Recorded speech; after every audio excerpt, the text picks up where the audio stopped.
is the first of a series of three core professional development to be delivered to all educators. This is followed up by a quiz, and I'm moving away obviously from multiple choice with this quiz, so it will be a short answer to sort of confirm your understanding. And because this is core professional development, it is aligning with a number of frameworks so that we can bring everybody along the journey. It's our responsibility to develop you as educators and bring you into the technology space as well. So without further ado, we will begin. Just so I'm going to give you an overview of the frameworks that we're working under when we deliver professional development, and we're only covering off on curriculum in this session. And these can be delivered if you're following up on these sessions. You can take these on in any order because they're quite succinct components of professional development and understanding. So what are the frameworks that we are working under? Is the teaching and learning objectives that I've been working with for a number of years, which is the TPAC model, which I'm going to go into. Also the VET Practitioner Framework, which is very important for us to actually understand where we sit in that framework. And most importantly, we are working towards aligning the EDU levels in sync with that. So everybody knows where they can move to and how would they evidence that. And just as important, meeting the regulatory requirements of ASQA so that we are, as an RTO, working within pretty much the first two standards of the framework. And just for those newcomers, just unmute your mic, interrupt me at any point. I'm also going to sending out questions to the group so that it's a collective experience or collective wisdom around continuous improvement and professional development. So, is anybody familiar with the TPAC model? No? Okay, so this is a framework to actually align learning and teaching principles in the 21st century. And what we're trying to achieve here is landing everybody through professional development into what we call the sweet spot in the middle here. So it consists of three areas of knowledge for a practitioner, teaching practitioner. So first of all, technological knowledge is certain ways of thinking about working with technology that can apply to delivering resources and knowledge and skills through the utilisation. So this is not confined to online. This covers every mode of delivery and also a mixture of modes of delivery. So as soon as you're in the classroom, you are using technology. And because at ACAP, all of our programs are blended delivery, technology is super important in the delivery of our programs. Pedagogical knowledge, even though we are in the field of andragogy, it's a very commonly known phrase. Pedagogy is the practice of teaching, and teaches deep knowledge about the processes and practices or methods of teaching and learning. And content knowledge, which is something that we should be very proud of in VET, is conveying knowledge about the subject matter, and especially from your perspective, the skills, the industry skills that you are imparting or facilitating within your groups. So bringing us all into the centre, you can see that even separately, these two components go together when you're looking at, say, the technological and the pedagogical approach. And we're doing a lot of that in the online refresh program, where we're really looking at tools, the learning design, and how we teach in that environment, in a one-to-many setup. The other framework is, that I haven't spelled correctly, is the Practitioner Framework.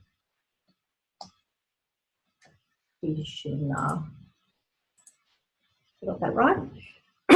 So this was developed by IPSA, which is one of the skills councils, and it is a fantastic tool for you to self-assess what your knowledge is and your skills and knowledge within this framework. It is also a framework that allows you to do a peer review of where your peer sits in this framework. And most importantly for us, that we're building towards, is that we can actually evaluate our educators in terms of the framework and assign an EDU level that is very responsive to the kind of work that you're doing within the college, even if it is on a irregular basis, is that you've actually participated in validation, you're actually modifying content, you are providing resources to the college, so many ways that you can be contributing to that. So at this point, I'd switch over to the actual practitioner framework. So initially, when you do a self-assessment, this is quite a quick tool that can be done online. And I'm just going to take you through it so that you can do it very quickly.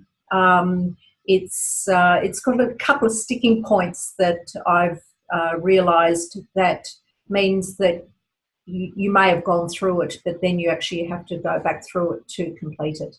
So the website is in the PowerPoint that I'm going to provide, but essentially what you're determining is that for every section of the framework, you're establishing at what level you're at and rating yourself within that level. So what I would really suggest is that you actually just start at level 1. So you actually have to choose a particular card and then rate yourself in terms of that. So level 1 demonstrates awareness of basic educational theories, determines applicability of theories to the learning needs of individuals and groups.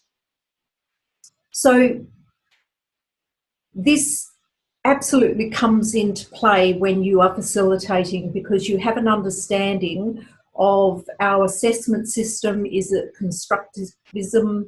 Is it formative? Is it summative? But you're also developing educational theories when you're facilitating your classes, or especially when you're delivering content or you're designing a learning program. So you just rate here, which is obviously given a tick to that level, and then you just need to say that that's not applicable at that stage. You can actually go back through it. You can do it as many times as you like. And then it took me about 10 minutes this morning to evaluate. And it will also help you to understand what you're actually doing at the moment and where you need to go in terms of professional development. The other framework that we are especially focusing on at the moment is meeting the regulatory standards. So throughout this core PD, we're focusing in on standards 1 and 2. Can anybody tell me how many standards are within the regulatory framework? Well, there are 8. And A lot of them have to do with governance, marketing, student services and so forth. And we are steeped in standards 1 and 2.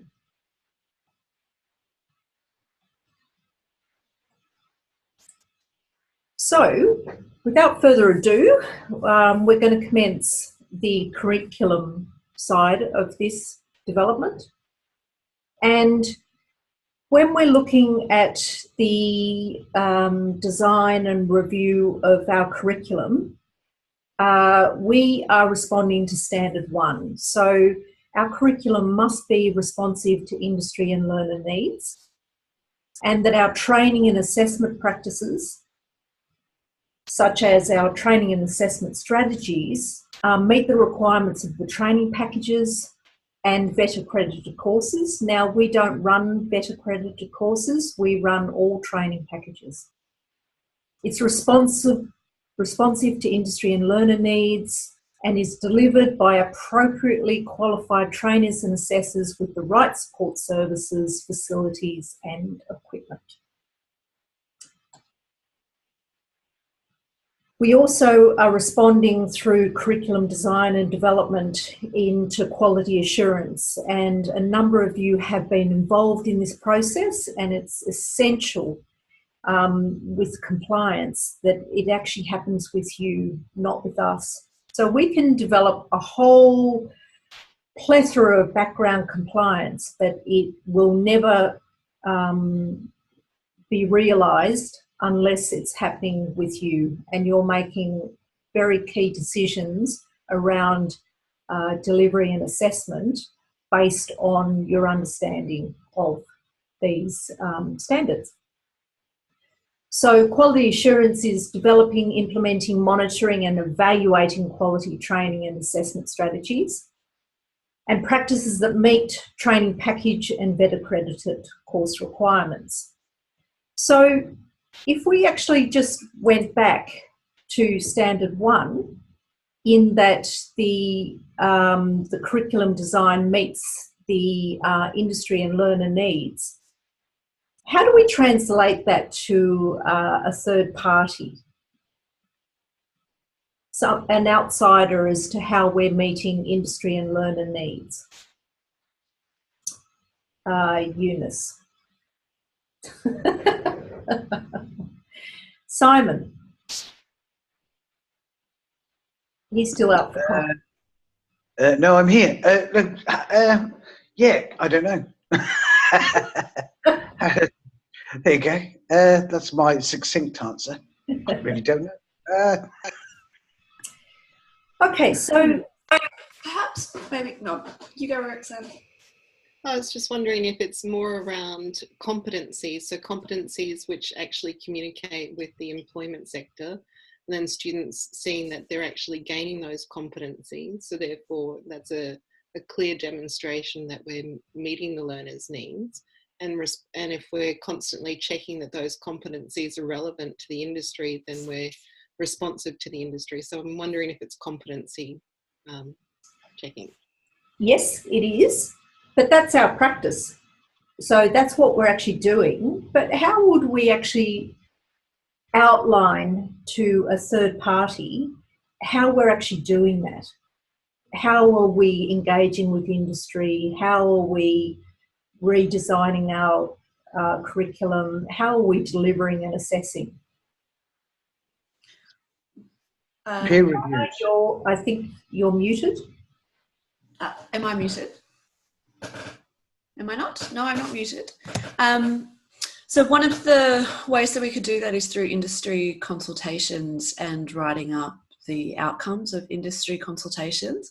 And I think the other way is through, now that all of the students are doing work placement, that kind of gives us also a direct interface with industry. And I guess it's a kind of reciprocal relationship where through our students and our workplace documents and our workplace assessors, we have that kind of discussion, but we can also get feedback from industry in terms of our practices. Yes. So what we've said so far is all talking about our practices and our approach. So absolutely, you know, we engage with industry before, during our delivery of our programs to inform our curriculum. And most importantly, every RTO provides a training and assessment strategy.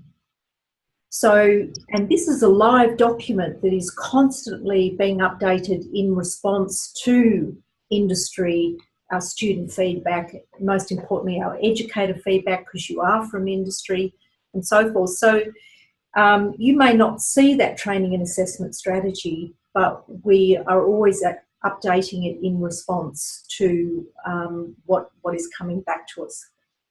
That's great. So in terms of quality assurance, we represent that in our training and assessment strategy. So we actually tell anybody, any third party, such as an auditor or even our industry people, that this is the rigour of our processes around quality assurance. And, you know, the more I dive into the higher ed practices, the more I realise that we are on a trimester continuous improvement cycle, which is extraordinary because we have 8 mechanisms to provide feedback, and we're responding to those on a trimester basis. And we have to close the loop with people like yourselves and students and industry to sort of say, we heard this is what we did, have we got it right? Okay, so the question is, when we develop and revise VET programs, why do we actually do this? You know, that goes beyond reporting to a third party as to, you know, how our practices are. So I'm going to go to Jamie.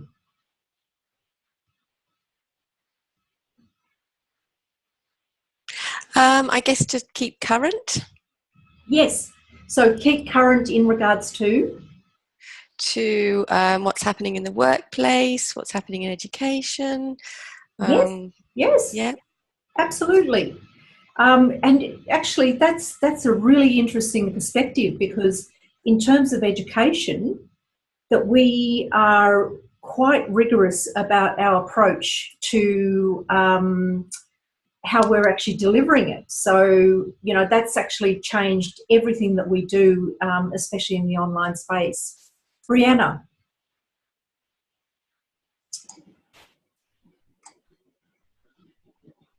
We might actually all leave our mics unmuted, because I don't think anybody's in a busy space unless it gets loud in the VET staff room. I'm not used to having myself on mute. Well, having participated in the online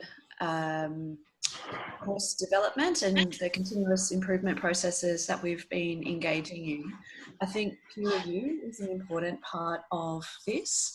And also for myself as an educator, I'm kind of going through my class space fairly regularly and before each term begins, and looking at what needs to change. I mean, I guess that's, you know, everything from looking at broken links to looking at how our lecture videos can be improved and the content itself. So making sure that it's current, it is, you know, it can be updated when we're looking at current affairs and best practice. So yeah, I guess some of those things. Yep. And what are the other factors, you know, for students, for any of us? Why are we developing and revising our programs? Anybody? One thing that I wanted to say, Kristen, is, for example, you know, like when we're looking at, let's just say, you know, workplace legislations or, you know, practices, policies and procedures and things like that, they change as well. So just keeping, you know, making sure that the students are current with those changes as well, like before they go into the industry. And I think that's very important, yeah. And most importantly, and I've heard this time and time again, is that we also have to be broad in our approach, because a lot of the performance criteria is actually not us sourcing the information. We've got, you know, multiple states and territories in Australia. So we always have to revisit our program, that we're not becoming Victorian-centric or New South Wales-centric, and they're actually putting our curriculum into a much more refreshable format, that the actual students are bringing that into the learning and the community of learning, so that it's always applicable. Kristen, also, can you hear me? Yes. Also, I'm echoing, so I don't know what's going on. Also, That's because Violetta's on and you're in the same room. oh, am I? Sorry. Can you hear me now? Yes. Yeah. Also, as students finish assessments and receive their grades, and we've finished one trimester of teaching a subject, sometime or many over many semesters, we may find that there's a high failure rate of a particular assessment, and that also gives us or provides us an opportunity to review that assessment, and perhaps also teachers, as they reflect on the work they've done on the design of the assessment, they might think that once they've taught it, or other teachers have taught it, and receive feedback, that's another opportunity to revise the VET program. Absolutely. And that's being responsive to learner needs as well. And something that has come up recently is the fact that through our coaching clinic, that's also informing our curriculum design as to the pain points for students. So that is an incredibly relevant point, and that's why we are continuously understanding how our students learn. So we've already talked about meeting the requirements of the training package and the qualification, and we're also finding that through validation, we're finding those gaps. And it's always due process that we're finding gaps, we're addressing them, we're responding to learner needs. The continuous improvement enables us to breathe life into our programs and not have them stodgy, waiting for a 2-year review. Industry needs, and this is what I'm very passionate about, is bringing you into this process, is that if you believe part of the curriculum is not aligned with industry practice, then we've got it wrong, because you are in the industry, you are steeped in the industry, and while some assessments can't actually follow the industry practice workflow, if you're feeling like this wouldn't happen in this sequence in the industry, then we absolutely have to go back and give better context to our delivery. Excellent. Did somebody... I was just going to add, what's worked really well is having you educators who are in this industry but also teaching the content right up the curriculum. It's made a big difference. Yes, and it's one of the things that I experienced when I first came to ACAP. I didn't understand why you were out there in the ether when online is not a barrier for becoming embedded in our programs, and what a lot of our online educators have experienced recently, and I just saw Simon nodding, is that all of a sudden you have a very meaningful influence on what we do and how we do it. Okay, so when we're looking at curriculum design, right back to the beginning, as an ACAP, as an RTO, what do you see are the parameters that determine how we design our curriculum and inform our training and assessment strategy? And I'm going to Roxy. Roxy's been far too quiet. Well, I think this is, again, coming back to competencies. So absolutely, what does the industry demand that this person has if they've got this qualification? Yep. And how can we prove that they are competent in it? So I think that's number one. And then relevancy to the workplace and ensuring that it aligns with all the best practice principles of that particular profession. Yes. And that it's legally meeting the requirements as well, so that, you know, we're ensuring that we're minimising risk to the end user of this person who happens to be working with them. Yes. So they're the things that are coming to mind so far. Yep. And Brianna, what are the other parameters that determine everything about what it looks like? duration? It has to be really learner focused. Yes. So that is everything from the actual design, so what it physically looks like, how interactive it is, and I guess the scaffolding that we're using in our design, so that we're building up learners' knowledge over time, and it's paced appropriately, and we're kind of also using real life examples and getting the students to reflect on their own experiences and incorporating that into the design. Diane, anything to add on that? I was just thinking along the lines of assessment, I guess, and that assessment tasks are going to measure the things that we're wanting, the skills we're wanting the students to have as they come out and go into the industry, and that they're designed according to all the different kind of learning styles, and that it's a fair playing field assessment-wise for all of our students. Yeah, absolutely. So what we're talking about is that we're meeting the training package, which was designed by industry. We're also understanding our learners. And so scaffolding is imperative that we're actually meeting the learner needs. So if we understand our target cohort, then we can actually really, and I think we've done this very, very well through the completions project, is what is the lived experience of a student coming in that has chosen a particular modality of delivery that is particularly challenging from a number of perspectives. They're time constrained, so therefore they've chosen online, but they're returning to study and they have a fear around their past experiences in learning, the dysfunction of secondary schooling, and presuming that, you know, coming into VET practice as well, is that it's competency based. It's not terrible assessment tools such as exams and rote learning.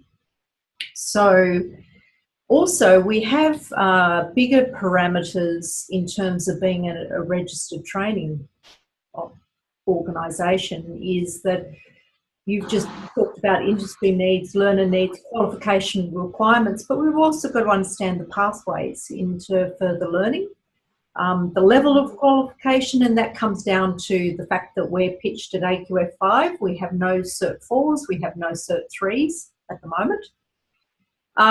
The course duration, why do we want to deliver it in a year? Because that's answering the needs of our organisation and also the students' needs in terms of hitting the ground running after a year. It also, the specialisations and the scope of the programs that we have on scope. So we've chosen case management for community services, and this is of paramount importance with the NDIS coming on. So we've actually got to respond to case management on steroids for NDIS participants or providers more so. Excellent. So it is a cycle for curriculum design. We always start with industry consultation to actually understand what the needs are at the end for the industry right here and right now. We then come up with a program rationale, which means we're not looking at units of competency, we're actually looking at levels of subjects, and as Brianna was talking about, that scaffolding. So even though our programs are all AQF 5, we actually build a foundation phase. In the second phase, we generally divert into other areas, and then we come back in the third phase in terms of focusing for the industry and bringing it back down to capstone projects such as program development, you know, for community services, or just to focus on the professional reflective skills required to go into the industry. The program overview then actually dives down into a little bit more deeper into the detail of the rationale, and that's where we combine units, we cluster, and or we decluster in terms of, okay, we have a rationale, we know what each subject is trying to achieve, then we cluster to actually align it with the program overview and dive a little bit deeper. Then we go into every module or subject, and then we actually, because we know there's some parts of the whole, we actually focus on that program rationale, the units of competency, and then we go into pre-pilot delivery, program evaluation, and we go back to industry consultation on a regular basis. And when we go to industry consultation, we're asking 3 questions. What are the hiring patterns? What are the trends? What are the skills required to inform our delivery, so that we're not actually getting industry to endorse our programs, we're clarifying that have we responded to industry. Industry aren't necessarily academics, and we don't want them to be. We want to interpret what they're saying to us in terms of our curriculum design. And I'm not going to elaborate on that, except for Janie, I'm going to ask you, why do we cluster units of competency? Why do we put 2 units together in a subject? I don't know. No. Violetta.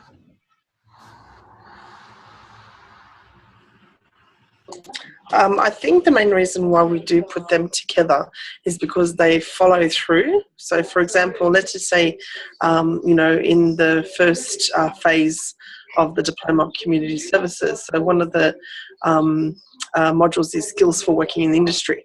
So that particular module actually introduces the students, you know, with a lot of information in the sense of workplace legislations, ethical practices, duty of care, work health and safety as well. So, you know, like for example, if we had that, let's just say, in the second phase or third phase, it wouldn't really make sense. So the modules that are like introduced in the first trimester or first phase actually work well together, and they work and they kind of, not that they overlap, but they actually work well together, which then when they move on to the second phase, it makes more sense as to why those particular modules are there in trimester 2. Okay. Yeah. Yes. So what you're saying, what you started to say was exactly the reason why we actually cluster units within subjects is that, for example, if you started talking about workplace health and safety, ethical and legal responsibilities, and not talk about it in the context of what they're actually doing, then it would actually be irrelevant. So when we choose a particular subject and we've got a rationale, we actually choose 2 to 3 units that are happening simultaneously. Yes. Yeah. And what it also means is that we actually gain a lot of efficiency because there is an overlap. So when any student is in the actual sorry. No, it's your colleagues.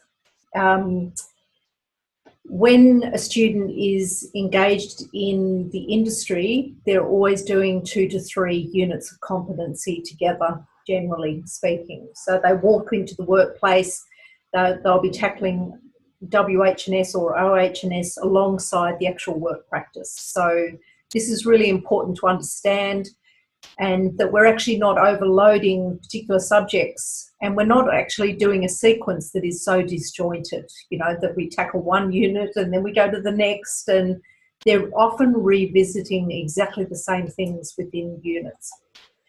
And we also yes. make the assessment process a lot more efficient for students as well. So rather than giving them 12 or 13 like little assessments, we can give them 3 assessments per subject that can be a little bit more detailed, and there's not so much repetition in the assessment process as well. Absolutely. And even if there is repetition, the beauty is that our units of competency give a very clear context as to why these performance criteria are being repeated, but you will always be able to tell in a performance criteria what the emphasis is, what is the hierarchy of verbs to explain what level they're actually performing that in. And Rhiannon struck upon a very important aspect of this, is that the training packages at ACAP are very, very rigorous. They are almost overprescribed in some areas. So to have 20 core units in a qualification I had never heard of. So if we are being dictated the level of core units and also the rigour within those, we don't have time to be multiplying criteria multiple times. You know, the students would just implode if we started methodically going through each unit of competency. The only other aspect that I really wanted to stress, and people have heard me say this again and again, is we are delivering just-in-time content that is driven by our assessments and hence driven by our units of competency. So Simon or anybody, can anybody jump in and tell me what the difference between just-in-time content and just-in-case? That's the relevance of the learning content that you're delivering. So the students are actually able to pick up on required knowledge in order to demonstrate competency, rather than you possibly just shoving in all sorts of knowledge at different times, which isn't necessarily relevant to them at the time when they need to deliver in terms of showing competency for assessments to pass those units. Yes, in a nutshell. So students need to absolutely understand the context of the delivery so that they're ready for the next stage of assessment. And just in case, we still do just in case, because we give students the world. We're curating a whole bunch of content that can be further readings, extension of learning, websites to really unpack, books to read on particular topics, and we never deny them the world as we've curated it in terms of those topics, but we must deliver just in time so that they can actually, we can push surface learners into deep learners, because they've got a necessity to get from A to B. They will dive deep into that content and interact with the content as you've outlined so that they can actually get to the assessment. So,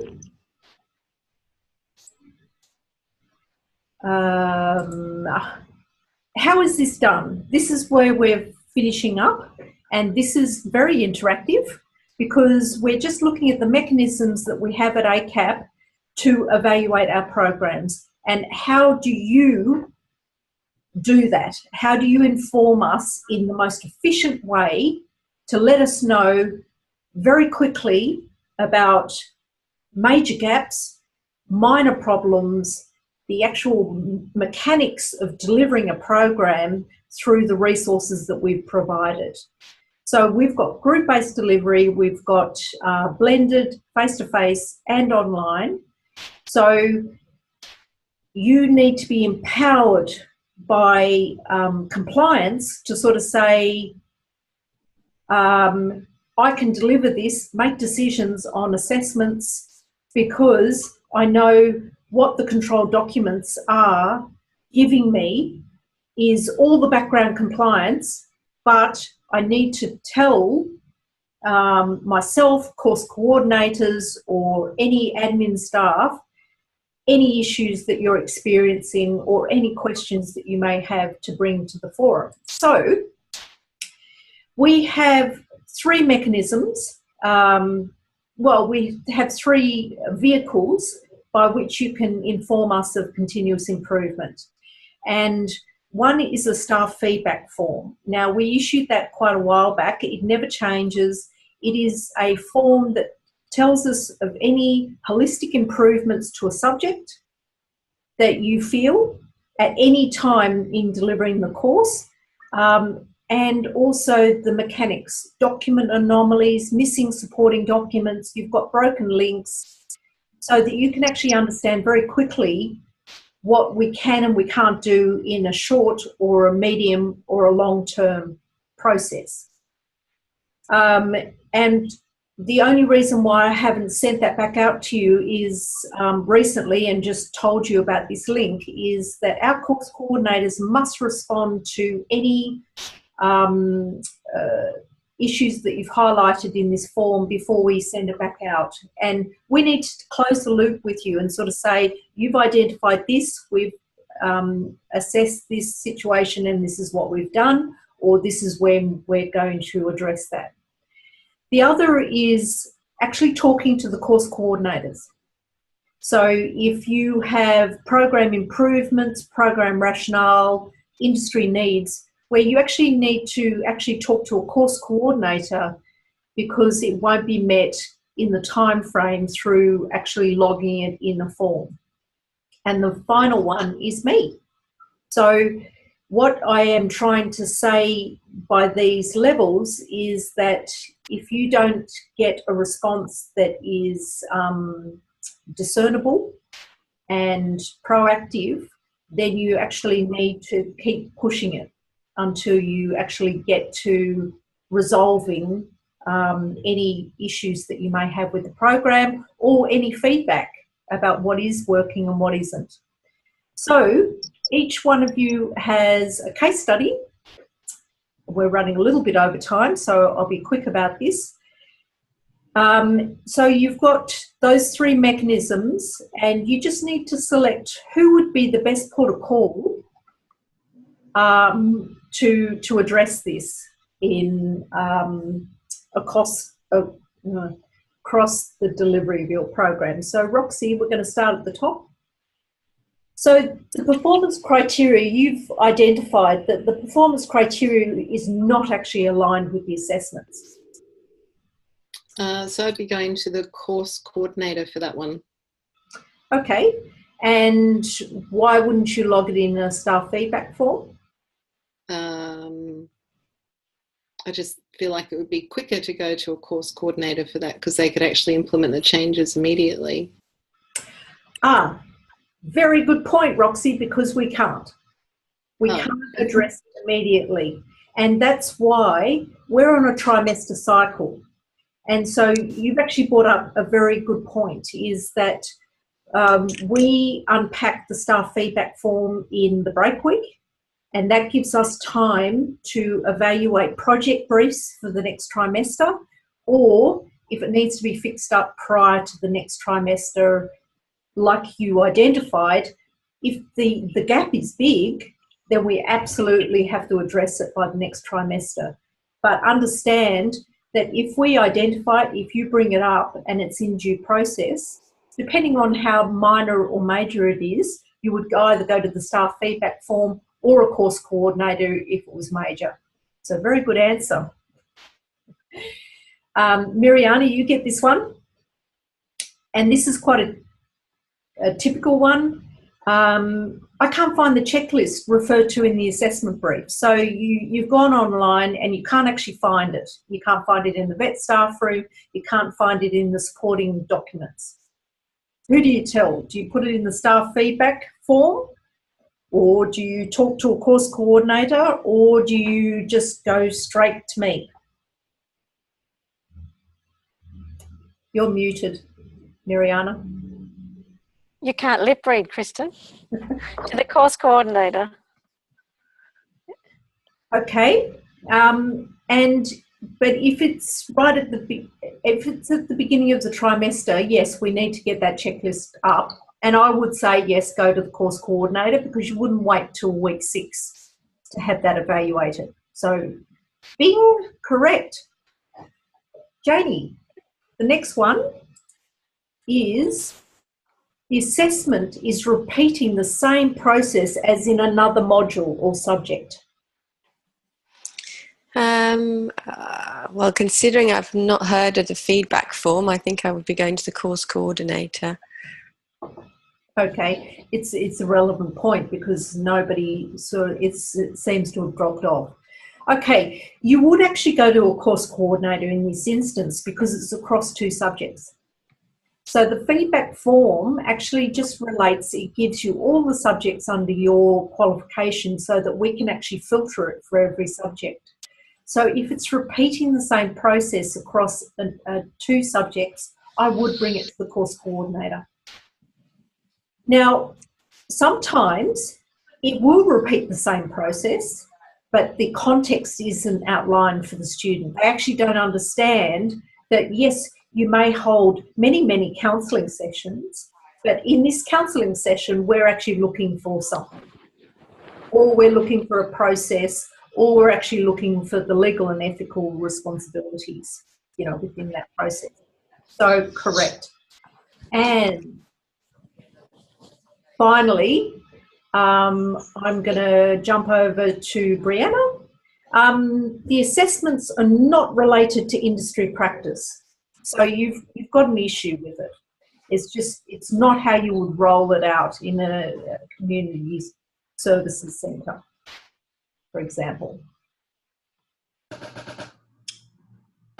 Yeah, I guess I'm just a bit curious about how it doesn't relate to industry practice, but I guess whatever the issue, I would put it on the feedback form, and I probably would also send an email to the course coordinator letting them know that what exactly my concerns are and perhaps how they could be changed. Yeah, so like for example, the flow of the assessment just it's not in order. Like somebody wouldn't go and do a assessment report after they've actually held the first session. So, and I'm making it up because I know nothing about. Yeah, so I guess I'd put that in the feedback form, and like I said, I'd probably just kind of get a follow-up email to the course coordinator, letting them know what my concerns are and any suggestions that I had about how to rectify it. Yep.